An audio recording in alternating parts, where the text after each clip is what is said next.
Hello दोस्तों, आप सबका बहुत बहुत स्वागत है बीके टेक्निकल क्लासेस में। दोस्तों, आज अपन एक ऐसे प्रैक्टिकल के बारे में देखेंगे जो काफ़ी स्टूडेंटों का डाउट है और ये बिल्कुल आसान तरीका से अपन पढ़ेंगे और सारी क्लासें प्लेलिस्ट में डाल दी गई हैं, प्लेलिस्ट में डलती रहती हैं और बार बार आप देख लिया करो। सुन, आपको जो भी क्लास देखनी है आप प्लेलिस्ट में जाकर के सारी क्लास देख सकते हैं। और आज क्लास 2-3 दिन के बाद में हो रही है, थोड़ी प्रॉब्लम थी इसलिए। और अपन क्लास स्टार्ट करते हैं। इस वीडियो को आप अधिक से अधिक दोस्तों तक शेयर भी करना है ताकि अधिक से अधिक दोस्त इसमें देख सकें। और आप हमारे चैनल पर नए हैं तो चैनल को सब्सक्राइब जरूर करना है। ठीक है, स्टार्ट करते हैं अपन। तो दोस्तों, आज अपन देखेंगे बोर्ड बनाना। जो अपने बोर्ड होते हैं, घरेलू वायरिंग की जाती हैं, उनमें उपपरपत होता है, पावर बोर्ड होते हैं, फैन वाले बोर्ड होते हैं, है कि नहीं, बल्ब वाले बोर्ड होते हैं। तो उनका अपन क्या कनेक्शन करेंगे, लेकिन कनेक्शन करने से पहले अपन को क्या क्या सावधानी रखनी है, क्या क्या पॉइंट विशेष ध्यान रखने हैं। इंडिकेटर होता है, उसमें रेगुलेटर होता है, 1 वे स्विच होते हैं, 2 पिन सॉकेट होती है, 3 पिन सॉकेट होती है, 5 पिन सॉकेट होती है। ये सारी सिस्टम के बारे में उससे पहले अपन को बोर्ड बनाने से पहले इनके बातें ध्यान रखनी है। फ्यूज होता है कि इनमें किस प्रकार से अपन को सप्लाई देनी है। अगर हम बिना इनके जाने और हम बोर्ड बनाने बैठ जाएं तो ये तो पॉसिबल नहीं, क्योंकि अपन को पता नहीं फेज कहाँ देना है, न्यूट्रल कहाँ देना है, तो अपना क्या बोर्ड जल सकता है। इसलिए अपन को ये विशेष ध्यान रखने हैं कि किसको क्या देना है, किसको क्या देना है। उसको अपन पहले पढ़ेंगे, उसके बाद में बोर्ड बनाना सीखेंगे। क्योंकि सावधानी विशेष ध्यान रखनी है। अपन को नॉलेज तो होना चाहिए किसके लिए फेज देना है, किसको क्या आवश्यकता है, किसको क्या आवश्यकता है, तभी जाकर के अपन बोर्ड बना सकते हैं एक अच्छा। और अपन प्रैक्टिकल तौर पे देखते हैं, बिल्कुल देख के। देखो, मैं आपको सबसे पहले क्या दिखाता हूँ। सबसे पहले अपन को बोर्ड में क्या फ्यूज से सप्लाई पहुंचती है। पहले होता है फ्यूज, उसके बाद में होता है क्या, इंडिकेटर भी होते हैं, 2 पिन सॉकेट भी होती है, 3 पिन होती है। ठीक है, अपन एक एक के बारे में देखते हैं। देखो, जैसे ये कोई साधारण बोर्ड है, एक मैं आपको दिखाता हूं। ये एक साधारण बोर्ड है, दिख रहा है बोर्ड। ये साधारण बोर्ड में देखो, ये है 2 पिन सॉकेट। इनमें क्या है, अपन किसी प्रकार चार्ज लगा सकते हैं, किसी बल्ब लगा सकते हैं। मैंने फेज न्यूट्रल इसमें दोनों आ रहे हैं। ये क्या है, 2 पिन सॉकेट बोलते हैं इसको, 2 पिन सॉकेट। ये भी क्या है, 2 पिन सॉकेट है, दिख रहा है ना आपको। इसके बाद में ये क्या है, लैंप होल्डर है। ठीक है, ये क्या है, ये है इंडिकेटर। इंडिकेटर का क्या काम है, किस प्रकार जोड़ा जाता है, इसको हम देखते हैं। उसके बाद में ये है 5 पिन सॉकेट, 5 पिन सॉकेट। उसके बाद में ये क्या है, सारे 1 वे स्विच हैं, सारे क्या हैं, 1 वे स्विच हैं। इसी प्रकार से अपन दूसरे बोर्ड को देखते हैं। देखो, ये क्या है, छोटा बोर्ड है, जिसमें क्या है, एक 1 वे स्विच है और एक सॉकेट है। कौन सी, 5 पिन सॉकेट है। इस प्रकार से, ये इस प्रकार से।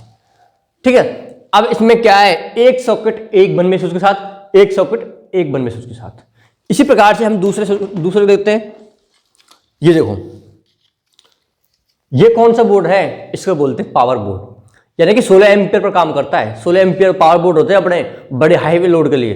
अपने हीटर का लोड है, प्रेस का लोड है, इनके लोड के लिए ये क्या बनाए गए, ये लोड बनाए। इनके लिए क्या क्या सावधान रखनी है अपन को, इसके लिए 2 तो पॉइंट होने चाहिए और 3000 वाट लोड होना चाहिए। भारत के विद्युत के नियम अनुसार 2 पॉइंट हो सकते हैं और 3000 का वाट लोड हो सकता है।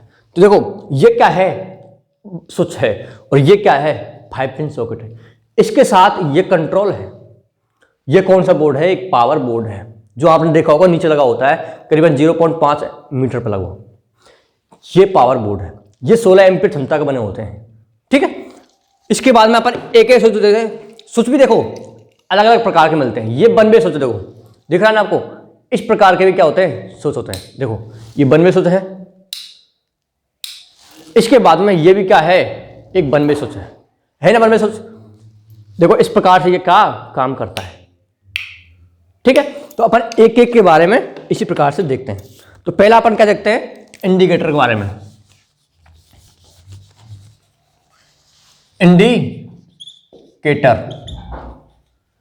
इंडिकेटर के बारे में देखते हैं।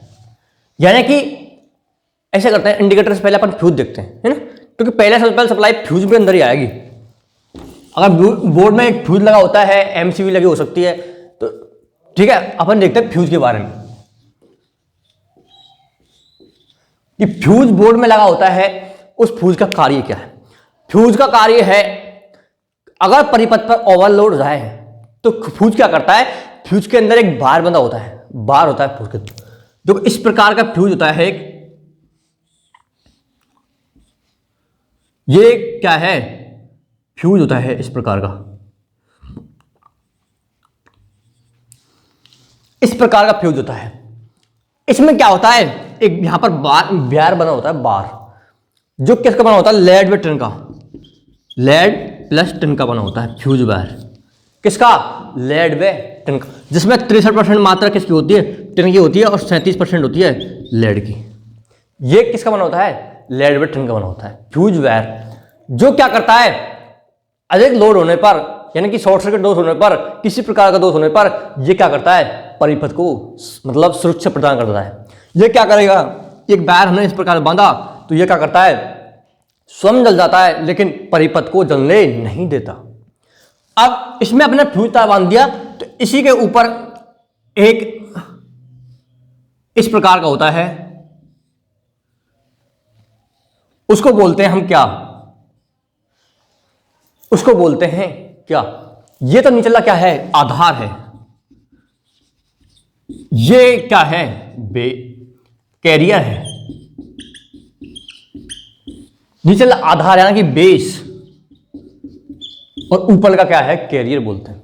यानी कि नीचे का आधार, बेस, और ऊपर का क्या है, कैरियर। नीचे वाले में क्या है, कॉन्टेक्टर होते हैं, और ऊपर वाले में क्या होता है, फ्यूज वायर बंधा होता है, और उसको इस प्रकार से लगा दिया जाता है। इसमें हमेशा सप्लाई आती रहती है, देखो ये आ रही, इधर सप्लाई जा रही है, और इसमें क्या है, आपने वायर बांध रखा है, इसको इस प्रकार से लगाया इसमें, तो ये वायर क्या होता है, परिपथ पूर्ण हो जाता है, हो जाता है। तो सप्लाई इस फ्यूज तार के होकर के जाती है। अब ये क्या होता है, बिल्कुल पतला होता है, पतला होता है, जिसका रेजिस्टेंस का मान बहुत निम्न होता है, ठीक है। और गलनांक भी क्या होता है, निम्न होता है। इसका गलनांक क्या होता है, निम्न गलनांक क्या होता है, गलनांक निम्न होता है, क्योंकि अधिक करंट प्रवाहित होने पर यह क्या हो जाता है, गल जाता है, जिससे परिपथ हमारा आग अलग क्या होता है, संतुलित हो जाता है, ठीक है। परिपथ संतुलित हो जाएगा तो ये क्या है, हमारे एक सुरक्षा के रूप में काम करता है। और ये फ्यूज हमारे को लगाना चाहिए, इसको बोलते हैं हम किटकैट फ्यूज। क्या बोलते हैं, किटकैट फ्यूज, यानी कि पुनः तार बांधने योग्य फ्यूज, यानी कि हम इसको तार जलाने के बाद भी इसे दोबारा तार बांध सकते हैं। आपने देखा होगा अपने जो गांव में 3 फेज मोटर होती है पानी वाली, उसमें क्या होते हैं, स्टार्टर में फ्यूज बने होते हैं बड़े बड़े, 3 फेज में इस प्रकार से फ्यूज लग रहे हैं, एक फेज का फ्यूज ये, एक फेज का ये, एक फेज का ये, इस प्रकार के फ्यूज होते हैं इस प्रकार के फ्यूज होते हैं। अब इस प्रकार के फ्यूज होते हैं तो उसमें क्या होता है, एक पतला तार बंधा होता है, और अगर मोटर पर लोड पड़ रहा है या शॉर्ट सर्किट दोष है, कुछ भी दोष है, तो ये क्या होगा, फ्यूज जल जाते हैं। अगर माना कि एक तार बंधा हुआ है और आपने ये लोड पड़ा मोटर पे, और ये क्या हुआ, जल गया, तो हमारी मोटर क्या होगी, बंद हो जाएगी। जल गई, देखो जल गई ना। अब क्या करते हैं अपन, पहले तो मोटर को देखते हैं इसमें कोई दोष है, क्या चक्कर है। अगर दोष नहीं होता है, फिर अपन क्या करते हैं, दोबारा इसको बांधते हैं, और दोबारा मोटर अगर इसको जलाती है तो कोई ना कोई शॉर्ट सर्किट कुछ न कुछ तो है इसमें, फिर अपन चेक करके उसको सही करके और तब इसमें नया फ्यूज बांधते हैं। ऐसा कभी नहीं करना है कि आप जाकर के जैसे प्रकार पतला तार जल गया तो जाकर क्या करते हैं, मोटर तार लिया और बांध के लगा दिया कि अब जल बेटा कैसे जले। तो क्या होगा, अगर माना कि कभी कभी क्या है, बहुत से लोग करते हैं, कैसे करते हैं, आपने एक तार लगाया और मोटर फ्यूज को बार बार बढ़ा रही है, तो बहुत से क्या समझते हैं कि अरे पता नहीं पतला तार है इसलिए जल रहा है, लेकिन नहीं, हो सकता है मोटर में कुछ न कुछ दोष है, इसलिए मोटर आपको आदेश दे रही है कि कोई दोष है, इसको बंद किया जाए। क्या कर रही है मोटर, आदेश दे रही है। अगर आप उसको बार बार नहीं मान के आप क्या कर रहे हैं, दोबारा इसको बांध रहे हैं, तो मोटर क्या करेगी, जल सकती है। कैसे जल सकती है, देखो अगर माना कि आपने क्या किया, पतला तार था, ये बार बार जल रहा था, आप गए और एक मोटा तार लिया बड़ा सा और बांध कर लगा दिया। अगर आपने मोटा तार लगा दिया तो क्या होगा, धारा जाएगी। तो अब जलने वाला सिस्टम तो यह नहीं, फ्यूज तो जलेगा ही नहीं। फ्यूज क्यों जलेगा? फ्यूज तो आपने मोटर तार बांध दिया। अब फ्यूज नहीं जलेगा तो क्या जलेगी? मोटर जलेगी। भाई एक चीज तो जलेगी ना। अगर फ्यूज आपने गुस्से में मोटर बांध दिया तो फ्यूज तो नहीं जलेगा, तो क्या जलेगी? मोटर जलेगी। इसलिए हमको विशेष ध्यान रखना है, ठीक है। ये फ्यूज के बारे में सिस्टम है, लेकिन इसके बारे में अपन देखते हैं। और ये फ्यूज को हमेशा फेज के श्रेणी क्रम में, किस क्रम में? श्रेणी क्रम में जोड़ना चाहिए। यानी कि फ्यूज हमेशा फेज के श्रेणी क्रम में लगा होता है। फ्यूज को किसके श्रेणी क्रम में? फेज के। फेज को बोलते हैं लाइव वायर, ठीक है। फेज के श्रेणी क्रम में किसको लगाते हैं? फ्यूज को लगाते हैं। और न्यूट्रल के श्रेणी क्रम में क्या लगाते हैं? लिंक होता है एक। उस लिंक का सिंबल क्या होता है? अपन ने पढ़े हुए थे सिंबल। ये क्या है? लिंक का सिंबल है। इसको कहां लगाते हैं? न्यूट्रल तार के। और फेज तार में क्या लगाते हैं? फ्यूज लगाते हैं। ये क्या है? एक सुरक्षा प्रदान करता है, इसलिए क्या है? एक सुरक्षा युक्ति है, ठीक है। और ये परिपथ में होना चाहिए। अगर आपके मतलब हर कमरे में आप फ्यूज नहीं लगा सकते, तो बाहर जो आईसीडीपी स्विच होते हैं उनमें क्या लगाया जाता है? फ्यूज लगाया जाता है। और ये सुरक्षा युक्ति होती है। किस क्रम में लगाना है? फेज के श्रेणी क्रम में लगाना है। समझ में आ गया? बिल्कुल, अपन बिल्कुल जीरो लेवल से पढ़ते हैं। आगे बिल्कुल समझ। अब देखते हैं अपन थोड़ा सा, बता दो मैं सारे को। अब इसको देखते हैं कि फेज के श्रेणी क्रम में किस प्रकार लगाते हैं। हमेशा किस क्रम में लगाना है फ्यूज को? फेज के श्रेणी क्रम में लगाना है। ये क्या है? फ्यूज का सिंबल है। किसका सिंबल है? फ्यूज का सिंबल है। अब फ्यूज को किस प्रकार लगाते हैं? फेज के श्रेणी क्रम में। लग गया? ये क्या बन गया? एक श्रेणी क्रम व्यवस्था। अब माना कि यहां पर कोई भी लोड लगा हुआ है, आगे इतना बड़ा लोड है, ये क्या है? कोई मोटर लग रही है, और ये क्या है? लोड लगा हुआ है लोड। तो अगर माना कि इस मोटर पर अधिक लोड है, शॉर्ट सर्किट दोष है, कुछ भी दोष है, तो ये क्या करेगा? फ्यूज पतला तार जल जाएगा। जल गया।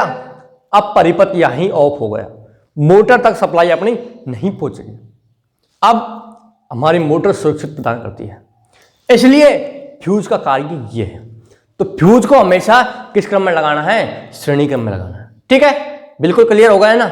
अब अपन देखते हैं नेक्स्ट किसके बारे में? इंडिकेटर के बारे में। समझ में तो आ रहा है ना। अब अपन देखते हैं इंडिकेटर। किसके बारे में? एक मिनट, इंडिकेटर के बारे में। जो इंडिकेटर होता है वो क्या होता है? इंडिकेटर का कार्य क्या होता है? सप्लाई की उपस्थिति दिखाना। आपने देखा होगा आपके घरों में जो बोर्ड में छोटा बल्ब होता है, एक इंडिकेटर लगा होता है स्विच के साथ में, स्विच के पास में लगा होता है, वो क्या होता है? इंडिकेटर होता है। और ये हर रूम में आपको मिल सकता है। इंडिकेटर क्या होता है? जो क्या करता है? घर के अंदर सप्लाई आ रही है या नहीं आ रही, उसकी उपस्थिति को क्या करता है? दिखाता है। कौन? इंडिकेटर। यानी कि सप्लाई की उपस्थिति को दिखाने के लिए किसका यूज करते हैं अपन? इंडिकेटर का। आप इसको देख करके बता सकते हैं कि सप्लाई आ रही है या नहीं आ रही। अब ये इंडिकेटर लगा होता है, इसमें क्या होता है? एक बल्ब होता है, इस प्रकार का होता है। देखो इंडिकेटर, ये क्या है? कोई एक इंडिकेटर है।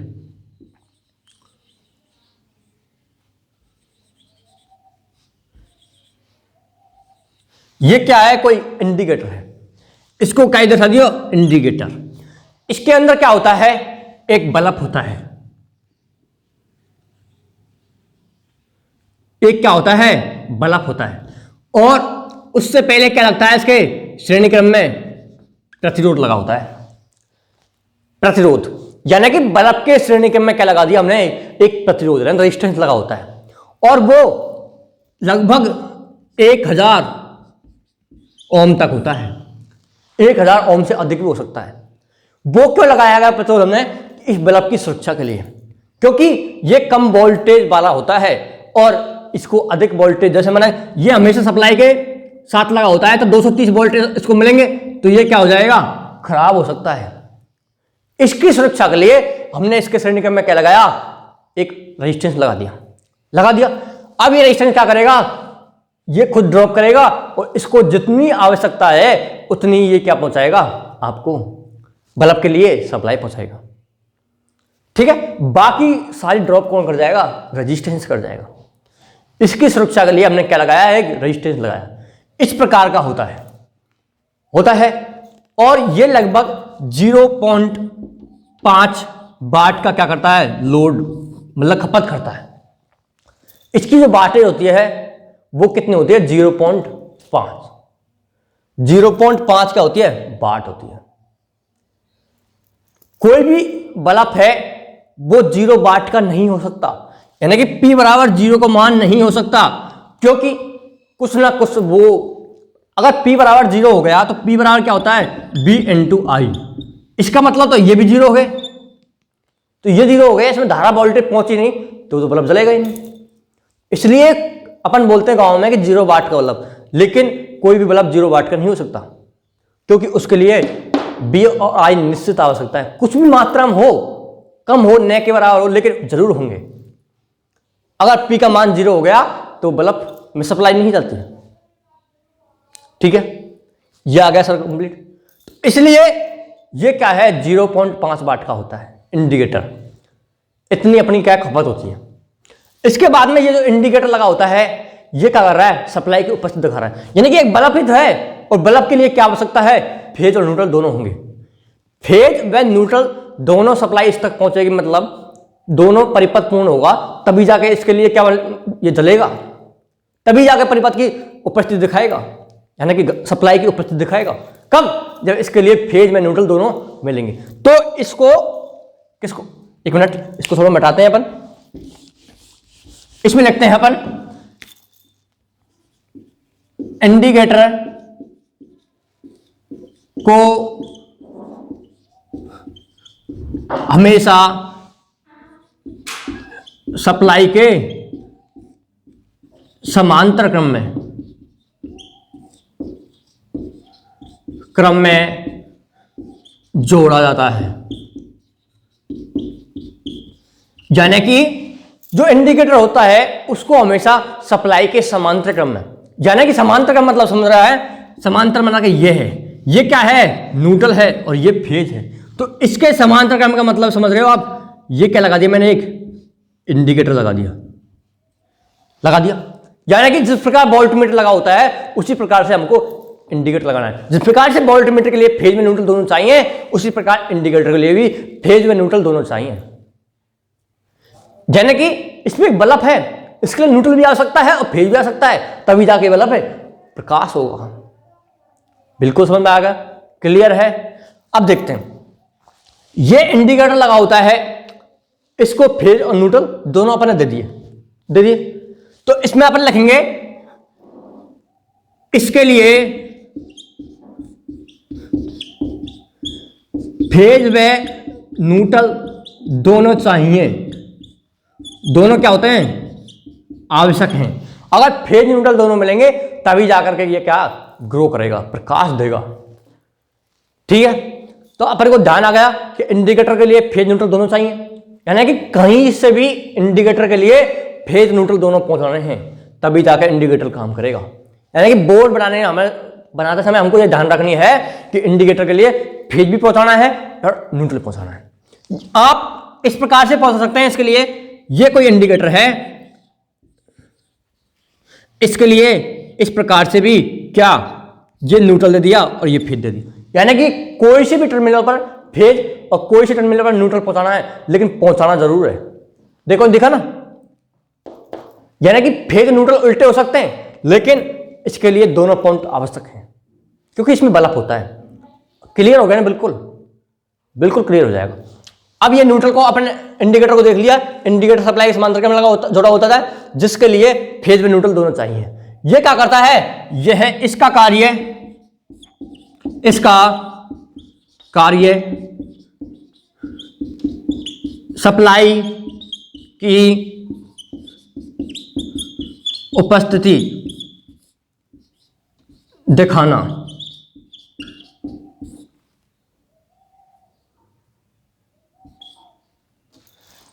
यानी कि जो इंडिकेटर लगा हुआ है उसका कार्य क्या है, सप्लाई की उपस्थिति को दिखाना। लिख दिया। ये कहां पर लगा होता है, किस प्रकार लगा होता है, अपने सारा इसके बारे में कंप्लीट देख लिया। ठीक है, अब अपन देखते हैं टू पिन सॉकेट के बारे में। किसके बारे में, टू पिन सॉकेट के बारे में।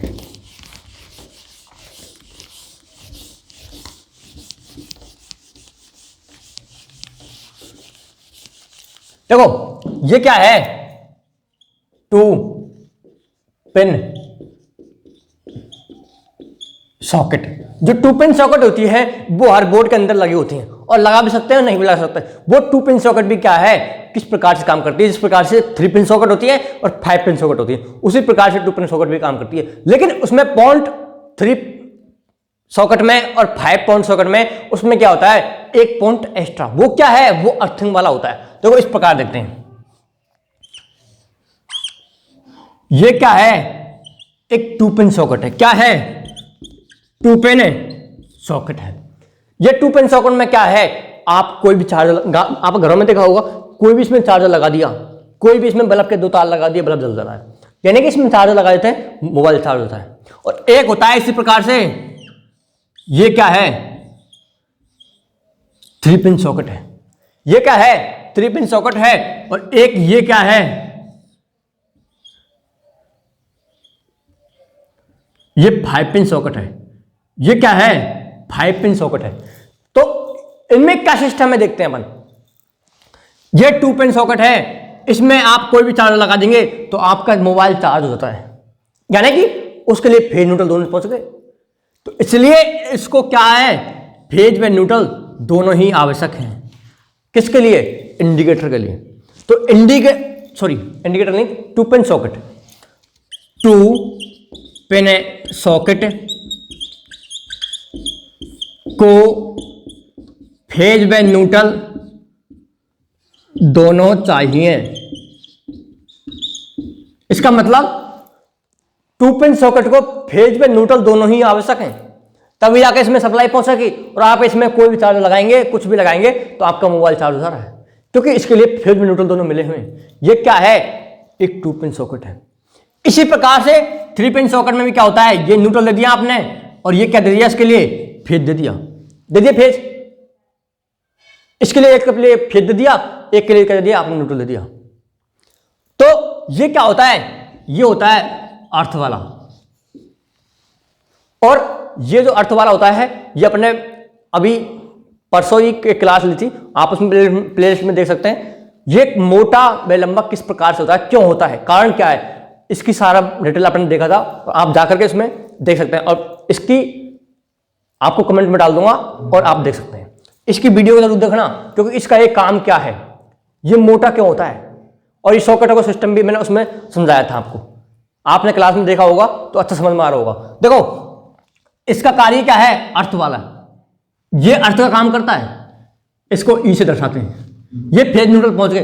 तो अगर माने आपने अर्थिंग नहीं करी, अर्थिंग करी या नहीं करी, तब भी ये थ्री पिन सॉकेट इस टू पिन सॉकेट की तरह काम कर रही है। अगर आपने अर्थिंग की या नहीं की, तब भी ये थ्री पिन सॉकेट भी टू पिन सॉकेट की तरह काम कर रही है, क्योंकि थ्री पिन सॉकेट में भी फेज न्यूट्रल दोनों जा रहे हैं और टू पिन सॉकेट में भी फेज और न्यूट्रल दोनों जा रहे हैं। आप इसमें भी चार्जर लगा सकते हैं, आप इसमें चार्जर लगा सकते हैं। सप्लाई इसमें भी आ रही है, सप्लाई इसमें आ रही है। तो टू पिन सॉकेट को समांतर क्रम में जोड़ा जाता है, यानी कि किस क्रम में, समांतर क्रम में। देखो जुड़ गया समांतर क्रम में। अब यहां पर से आगे सप्लाई ले सकते हैं और भी, तो ये क्या हो गया, एक समांतर क्रम हो गया। समांतर क्रम समझ लो, फेज और न्यूट्रल दोनों मिल रहे हैं, ये क्या हो गया, समांतर क्रम में जुड़ गया। तो इसलिए ध्यान रखना है, टू पिन सॉकेट को किस क्रम में लगा देना है, सप्लाई के लिए समांतर क्रम में लगाना है। लगा दी सप्लाई समांतर क्रम। इसी प्रकार से ये भी सप्लाई के समांतर क्रम में है। कौन सी सॉकेट, थ्री पिन सॉकेट भी सप्लाई के समांतर क्रम में लगी हुई है। और ये 5 पिन सॉकेट क्या है, इसमें पॉइंट बढ़ा दिए, यानी कि जो प्लग होते हैं वो क्या होते हैं, किसी का मोटे होते हैं, किसी का छोटे होते हैं, इसी प्रकार से सहायक बने हुए हैं। तो आपको 3 पिन की आवश्यकता है, 3 पिन लगा सकते हैं, और उसमें 5 पिन की आवश्यकता है तो 5 पिन लगा सकते हैं। लेकिन ये भीतर क्या होते हैं, ये दोनों एक पत्ती द्वारा इस प्रकार से कॉमन होते हैं, यानी कि इसमें न्यूट्रल पहुंच गया और इसमें फेज पहुंच गया। अब आप इसमें कोई भी चार्ज लगा सकते हैं, कुछ भी बल्ब लगा सकते हैं, कुछ भी सप्लाई ले सकते हैं, यहां से कोई प्लग लगा सकते हैं। तो ये क्या है, इसका कार्य भी एक 2 पिन सॉकेट की तरह हो गया ना, क्योंकि इसके लिए फेज न्यूट्रल पहुंच गया और इसके लिए फेज न्यूट्रल पहुंचा। और ये क्या है, अर्थ वाला। क्या है, अर्थ वाला। ये अपन ने पढ़ा रखा है पिछली क्लास में, आप देख सकते हैं जाकर के, ठीक है। आप उसमें देखना कि अर्थिंग ये मोटा लंबा क्यों होता है, अर्थ वाला वायर आपको वहां पर मिल जाएगा प्लेलिस्ट में, ठीक है। ये सिस्टम होता है इसका। और इस सॉकेट को हमेशा भारतीय विद्युत नियम अनुसार, विद्युत नियम अनुसार बोर्ड में बाईं तरफ लगाया जाता है,